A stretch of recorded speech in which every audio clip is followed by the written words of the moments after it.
Hi, I'm Gary, and I am a photographer who at the moment is going through a pretty serious slump. I don't know. I know that there are some people who just get these amazing ideas. I'm not one of them. I have to go looking for them, it seems. At least I do now. Anyway, whatever. So I have no idea what I'm going to do. Well, that's not true. I mean, I have some idea what I'm going to do. I went to the dollar store, which I think is a good place to go when you want to find some interesting things to shoot. And I'm going to create a still life. And I've got all this it's all fake fruit here. I got fake grapes and apples, lemons, I think. Yeah, lemons, a little pumpkin, stuff. I've just got stuff here. I have a fake bird. So, I don't know. Maybe something, I don't know. But, so the first thing is I'm going to set up a little still life, because that's what I'm going to do. I'm going to try and light it in an interesting way. Okay, I've set up a scene. Starting to get a little excited here, because I think I may be onto something. Don't really know, but who knows. So I'm going to sort of walk you through the setup. So I'm going to go behind this video camera and grab it so I can just sort of show you what's going on. So just let me explain a couple of things. So I've got this piece of glass, and then if you look back here, you can see I had to cover the back of the glass with gaffer's tape because the edges of the glass were picking up light, and they were going to create these lines that are going to be in my photograph. As it stands right here, this white edge of the gaffer's tape is going to be an issue, and I may have to Photoshop that out. But not too worried about that. But anyway, here's my scene. Nothing fancy really, but if I light it right, it could look pretty cool. Alright, so that's going to be my next step is to light it. But I also have this piece of foam core board, which I picked up at Color Rest. In this case, it's just a simple black backdrop. Alright, so now I'm going to set up my lights, and I'll explain that. Alright. So I'm going to start back here because this is a really cheap strobe set to manual mode.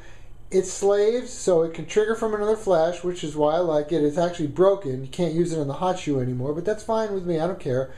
And it was set to full power, and I also had this grid on the front of it. I have a gel in here. This is a 40-degree honeycomb grid, and this grid really focuses the light.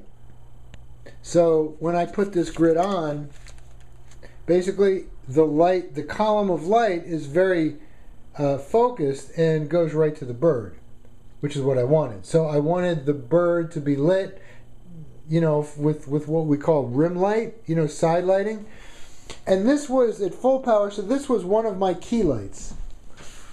And this is the other key light. In other words, the main light. This is a LumaPro. Same deal. It had a 40-degree honeycomb grid on it. And I wound up putting 1/2 CTO gels in both of them to warm up the backlight a little bit. And then, of course, we have, I have a Canon speedlight, the 430 EX2 with a radio receiver right here on this contraption, this rig, which allows me to attach this beauty dish. So my speedlight is basically firing into this beauty dish, and even though the Canon was only 1/3 of a stop lower than the two main lights, because of the beauty dish plus this white diffuser I have in front, I lost about 2 stops. So this flash was about 2 1/3, maybe even more stops less output than the two main lights. So this was basically a fill light. Consequently, the scene was really being lit by backside lighting, and it was kind of an interesting look.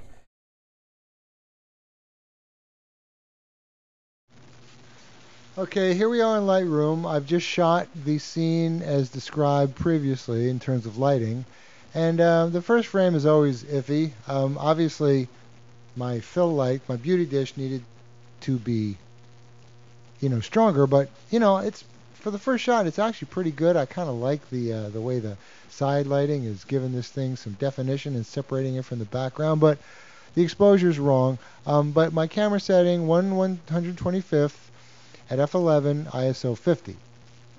So if we go to the next shot, still too dim. I'm not going to spend a lot of time on these. Just going through. Now the bird's falling. I was having a hell of a time with this thing. I kept hitting the table and knocking everything around. All right, so now this is the exposure starting to get pretty good. See this little lens flare there, because I should have basically goboed the side lights, but I didn't because I'm lazy. All right, but this isn't bad. But look at the difference between this one and this one. I put in half CTO gels, so I threw off the exposure a little bit, but warmed up the light, which is kind of nice. All right, now we're getting there. This is pretty good, but the front objects are outside of the depth of field. So, you know, I mean, I'm getting the exposure right and everything. We're pretty good. Still 1/25th of a second at f11, ISO 50. I was playing with light strength. Basically, I kept strengthening the beauty dish. But once again, the problem that I'm having is the front objects are outside the depth of field, so they're soft, and that just really bothers me. So this one I kind of played with in Lightroom. I darkened the background. It's pretty cool. I love this reflection here. Just don't like the fact that the depth of field was too narrow. And then the last frame, once again, play with it in Lightroom. You darken the background, bring up the saturation, some other stuff, because I just wanted to see. But no, I'm just not buying the soft front object. So I'm going to reshoot. Just wanted to show you what these look like. So we've looked at the pictures, and you can see that the depth of field was not narrow enough. I mean, not wide enough. So I had to reshoot at f22. So I did. And I only had 10 minutes to do it because we had to leave for Thanksgiving yesterday. See, I was set at f11, and I had to change it to f22. So that's f11, f16, f22, 2 stops. Now I was shooting at ISO 50. So I went from ISO 50 to 100 to 200. Well, guess what? That's 2 stops more. Okay, so basically I reshot, and I got 2 images that I really like out of 7. I only did 7 frames because we had to get going, like I said. But anyway, this one's really good, and this one is also really good. Slightly different compositions. The thing is, I was able to get back down to ISO 100, and I opened up a little bit to f20, which may have been a mistake, but the front objects are effectively sharp, so I'm pretty happy with it. I changed out my beauty dish for a larger softbox, which gave me a little bit softer light. I have some hot spots in the front, but I can easily get rid of those in Photoshop. So once again, I have 2 compositions I really like. This one, because I like the reflection, and this one, which I'm probably going to go with. One last thing before I say goodbye.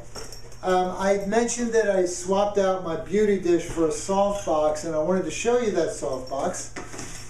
And the softbox is designed specifically for a speed light, and it comes in a case like this. So this is really cool. I'm going to just set this up.